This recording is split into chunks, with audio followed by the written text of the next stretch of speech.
Hello, aviators. Welcome back to the Pro-Pilot Playbook podcast, where we bring you insights and hacks and tips and tricks to get through your aviation career, all your flight training in the fastest and cheapest means possible. I'm Sean Ritchie. And I'm Mike Martin. We are bringing, this is our New Year's show, I guess. This is the first podcast we're putting out here of 2021. Today's January 6th, 2021. And we did take a week off. Last week, we did not post a podcast. It was a very busy week for both of us. Well, Mike was on a hybrid vacation / trip, I think. Actually, Mike is on location. He is he's not in his normal spot here. You might have noticed. Maybe. Yeah, I think I see Does sunshine. This look like Cincinnati? I see palm trees back there. I see sunshine and palm trees. I'm looking out my window. I see dreary Cincinnati cold winter weather out there. It's in the 30s somewhere. Hey, somebody's got to do it, right? Yep. Yeah. Oh man.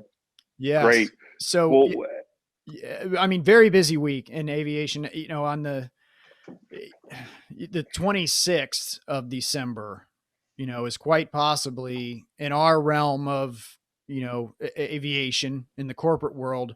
That's one of the busiest days, if not the busiest travel day there is. I agree. Yeah. People going to warm locations the day after Christmas. Actually, right. I think the FAA even over the years, they're getting smarter. I think they even issued, I got an email about congestion in Florida, you know, all the travel, people heading south. They were saying expect delays and everything. But, yeah. Yeah. You know, if you think about it, if you're a corporate pilot, or not even a corporate pilot, if you're a corporate jet owner, what better day to use your airplane than December 26th and fly somewhere warm? I mean, it's really the greatest thing ever. Everybody wants to be up in their cold crap hole where they made all their money with all their family on Christmas Day. And then on the 26th, like a magic carpet, they want to bring their whole family to some beautiful place. So, you know, that's all the congestion that comes along with that.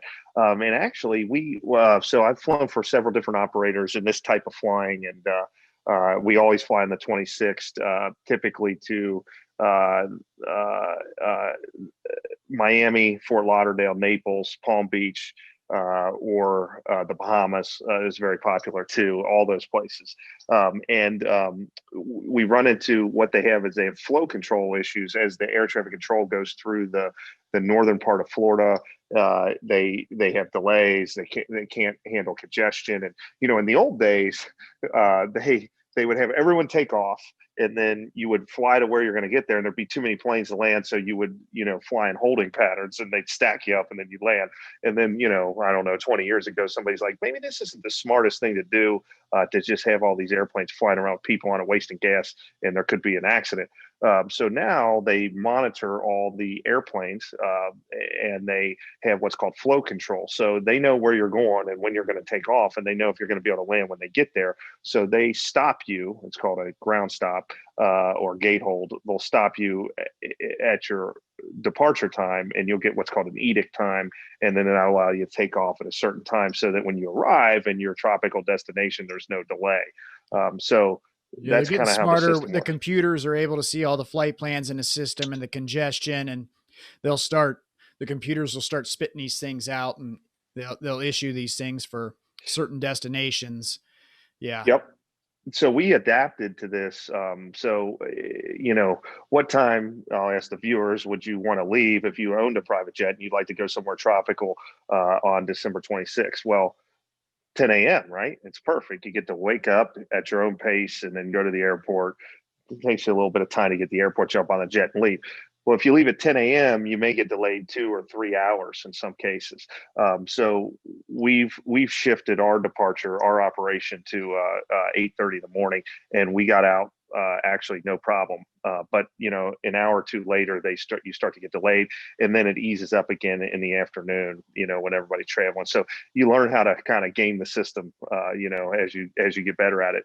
Where did you go, Sean? Did you go anywhere in Florida, or what did you do? Yeah, there was a couple different trips in there on the day after Christmas on the 26th. We were taking some people down to the Bahamas, down to Okay. the southern Lutheran Islands, little bitty island. It's called Rock Sound. I mean, there's nothing there. It's a piece of pavement.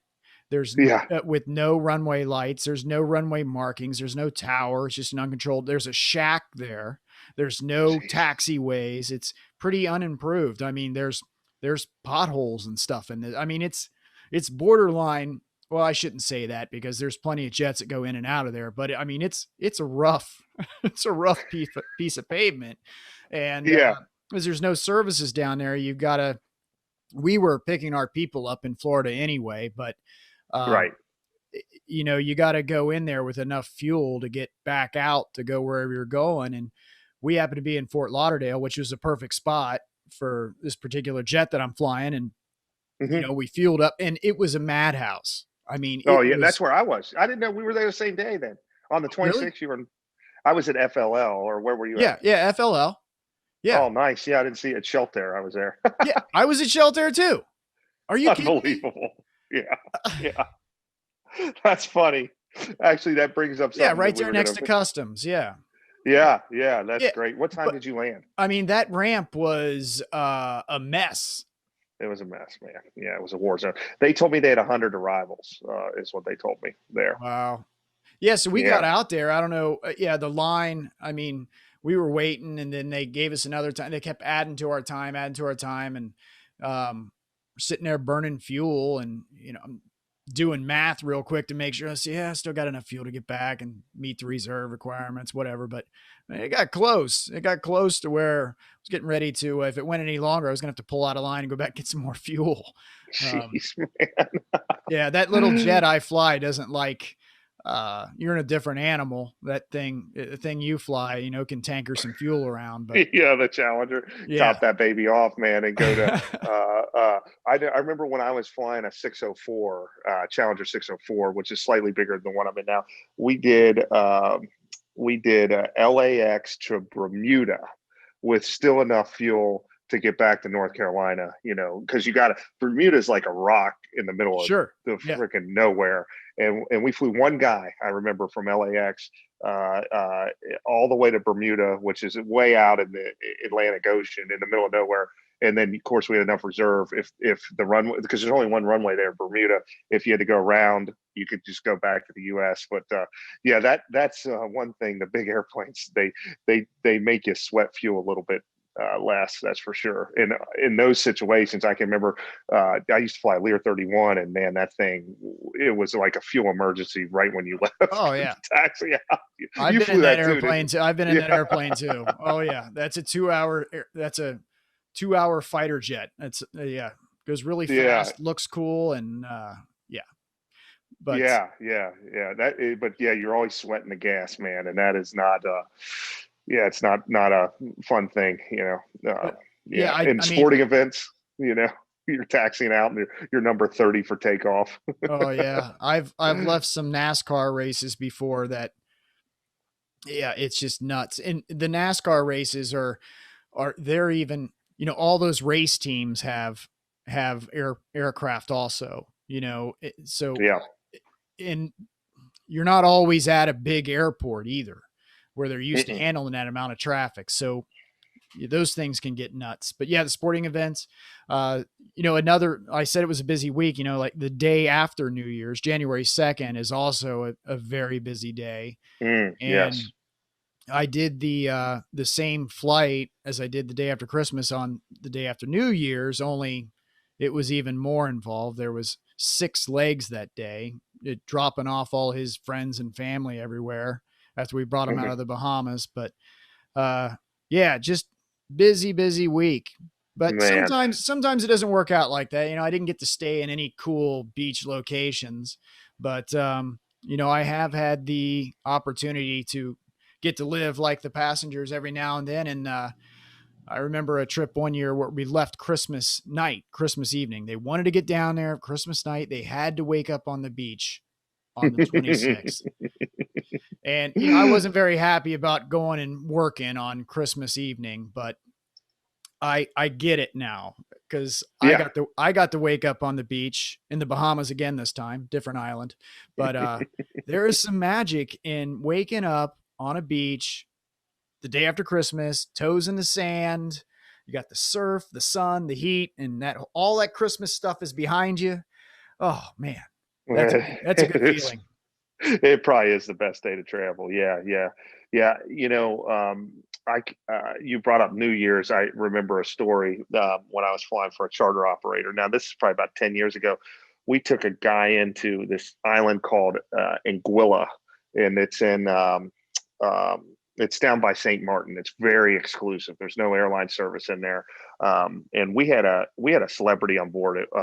We were actually picking up a celebrity. It's a big time movie star, and I hear at the time there was like a Four Seasons there that everyone was at. I mean, there was a ton of jets there. Some very very famous people. There was a basketball player that would remain nameless, but he flies a North Carolina Blue Gulfstream. He was down there, but the way it's set up. This it's one runway and there's no taxiway, so there's just a ramp in the center of the airport. Relatively big ramp for, I guess, for the islands, but there's only one small little taxiway that leads to the ramp in the middle of the airport. So no matter what, you're back taxiing or taxiing on the runway.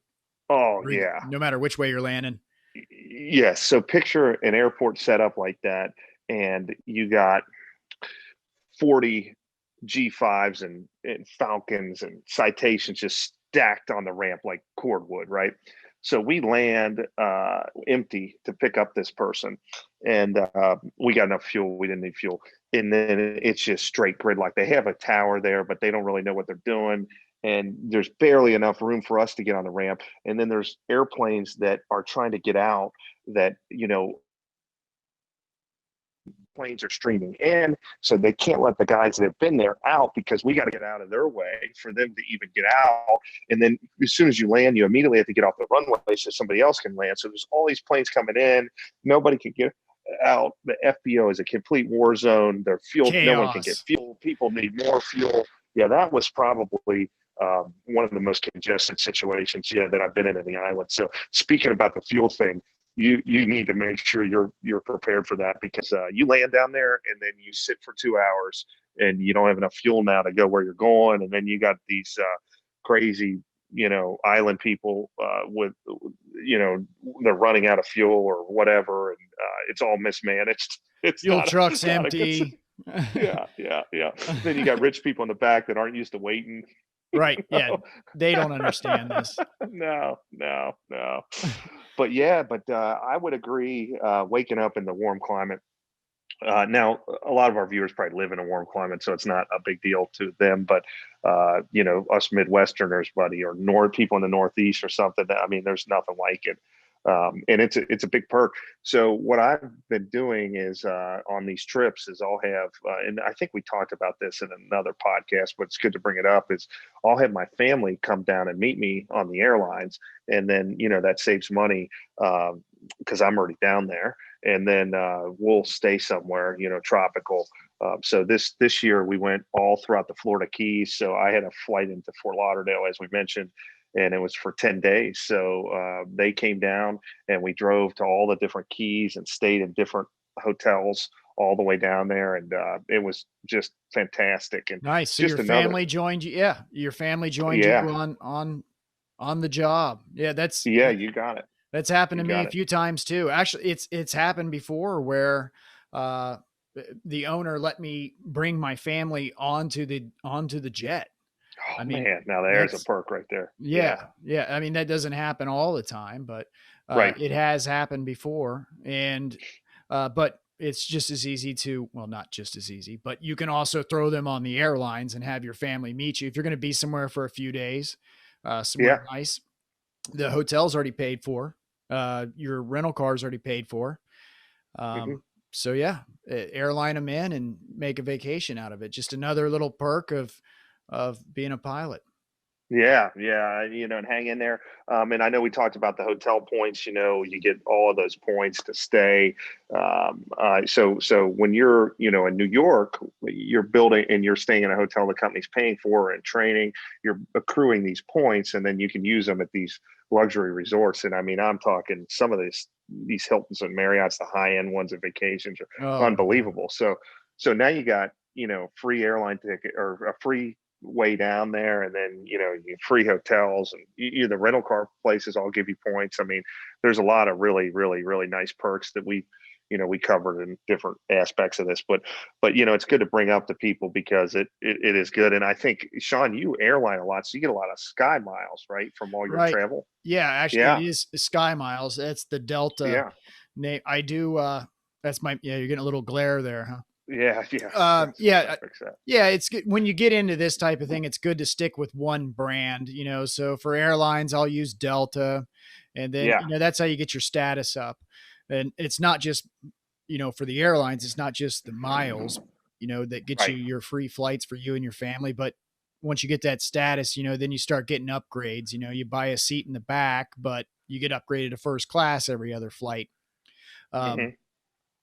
so yeah, I stick with Delta, the airlines. I stick with Marriott in the hotels, and actually, I just became a lifetime uh, platinum member or well, they call it titanium now at Marriott. So I'm going to switch over to Oh, Hilton nice. and start building that status up.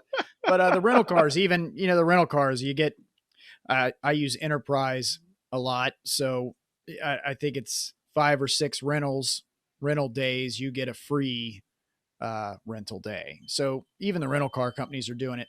But you know, we're kind of talking, what it's like in the corporate world. But as far as flying during the holidays for an airline guy, the it's a little different thing. You're either going to be doing your normal thing during the holidays, or you're going to be off, basically, are your two choices.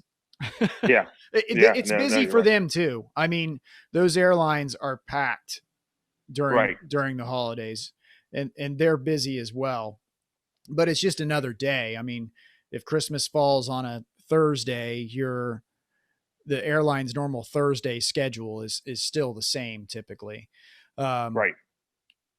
so based on your seniority, you would bid your trips, you would bid that month out to either be on or off during the holidays. Hmm. And Hmm. as you get seniority, you can be the guy that doesn't work at all during the holidays. Yeah. Um, I've heard of guys that even if they had the seniority, they'll go ahead and if they don't have a family, maybe it's some guy, he's not married, doesn't have any kids, his kids are all grown or something, and Hmm. whatever. I've heard of those guys that go ahead and just fly during the holidays so the younger guys can have time off, to be with their kids and whatever. But yeah, that's uh Yeah. that's basically the difference in the airlines and the corporate world during the holidays. Yeah, and let's not forget, if you're an airline pilot, you can move your family for free Yeah. on standby, on flights. So, I mean, Although that might be, yeah, the flights are, space that's all, available. yeah, that's all based on there being an empty seat, and it's Right. been pretty full here. And this year was even worse because we had the COVID restrictions. So it's, unless you're sitting with your family, it's, every other seat's blocked out, so Yeah. I think that's another reason why Florida was so busy, is no one wants to leave the country as much with the coronavirus and everything. So that probably added to that. We also had, it was probably in the news, I think it was in the news on Monday, Jacksonville Center, which is the controlling agency for all of North Florida. They had a controller uh, with the coronavirus, and they decided to, I guess, evacuate the controlling agency and sanitize it for like 3 hours or 4 hours. It caused huge man, delays. I that mean, is, yeah, yeah, that's a disaster. I mean, that Jacksonville Center. That's the entire that's the entire corridor getting in and out of Florida and part of the Gulf and the Atlantic over there. I mean, Yeah. what a Yeah. nightmare. What day was this? That was Monday afternoon, and I was looking at FlightAware. Actually, we were doing a crew swap in Fort Lauderdale, so we had a guy coming down, and his flight was delayed 4 or 5 hours. But while I was looking on, there's on FlightAware, they had flights coming from New York that were going over to Louisiana, all around North Florida, over the Gulf, and then coming in to avoid Jacksonville's airspace. But I mean, what a nightmare, man. So you do have, it's not all peaches and cream when it's a busy time. I mean, these things happen, but and that's a reminder for any of our viewers that anybody that's an aviation lover. If you don't have that app on your phone, Flight Aware, it's incredible, man. You download this thing, it's free, and you can actually press a button. It'll show every single plane above you, where they're headed, what type of plane it is, and then Yep. you can put in different airports, and you can put in flight numbers and all. It's really fun. I mean, if you're involved in aviation, yeah. Yeah, flight numbers for the airlines, or you can put in a tail number for an individual airplane if you got a buddy with a Yep. plane or something. Yeah, it is a Yeah, pretty neat app. unless you're blocked. Right. Yeah, unless you block your tail number. A lot of private corporate people will block tail numbers, somebody famous or something like that. Yeah, the famous scene from the movie Wall Street, the original Wall Street. You remember that, Sean? When Uh, Charlie, I mean, I remember the, the movie. I'm trying to remember what. so they're trying. Charlie Sheen is a stock guy, and this company is either it's merging with another company or buying another company, and one's in Minneapolis and the other one's like in Houston, and they don't know which one this company's going to buy, but they're trying to figure it out because they're going to short sell all the stock. So so it, this is in the 80s, right? So Right. they're on the ramp, I think at like Teterboro or something, and they have private jet of this company is taxing out. So Charlie Sheen waits behind the fence until right up with a wallet in his hand, and he's going, "Oh my God, I got my boss's wallet. He's gonna kill me." Do you know where that plane was going? He asked the fueler, and they go, Minneapolis. And then he gets on this, 1982 cell phone, and he's like, "Sell it all." So yeah, the corporate operators will block the tail number for those reasons, right? Because you can tell certain strategic business deals that are going on based on where those jets are going. Right. But we're Yep. we're digressing. Yeah. Yeah. Yeah. So what's your prediction for this year? I mean, 2021. Happy New Year, everybody. We're Happy New Year. uncharted ground, maybe. I think it's going to be a great year, Sean. I think we're going to start off slow, like we are, and I think that this summer, once this vaccine is in circulation, is going to be a complete jailbreak for travel. That's my prediction. I think you're going to see demand, snap back. There's a lot of pent up demand. These events are going to start to roll out in the fall. You're going to start seeing fall concert tours. You're going to start seeing conventions back. Vegas will be turned back on. And there's just going to be a lot of pent up demand on the part of the public to get out and do things and travel. And they're going to want to get on airplanes and all of that. And I think it's going to be great. And I think if anybody watching this is thinking about jumping into aviation, you got to remember your training takes a couple of years or a year Right. at least if you really. So what's going to happen is you've got all these layoffs right now that occurred due to the instant drop in demand over travel, Right. which has prevented any hiring. And as soon as it snaps back, they're not going to have enough pilots again, and that could be sooner rather than later. And if you guys are jumping in now, you have all your ratings pulled up. You'll be in a good position, man. In a year or two, this is going to be back to normal. I think. Would you agree, Sean? I sure hope so. I mean, Yeah. that Yeah.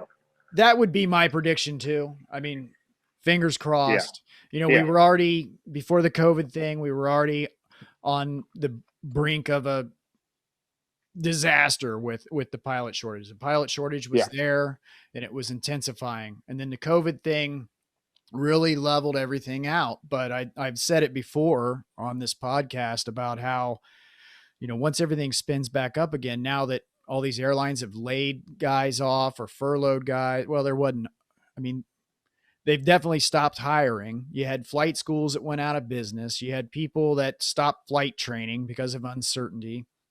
Yeah. Um, it's going to spin back up way fast, and we're going to be right back in it again. It can be a lot worse than it originally was. So if, just like you said, Mike, if anybody listening, watching this is on the fence about becoming a pilot, I mean, there is no greater time in history to start flight training right now. I mean, Yeah, I agree, because you guys may be watching like, well, all these airlines are laying off. Why would I be a pilot? But you got to look at the trend, man, and right. uh, it's all about timing.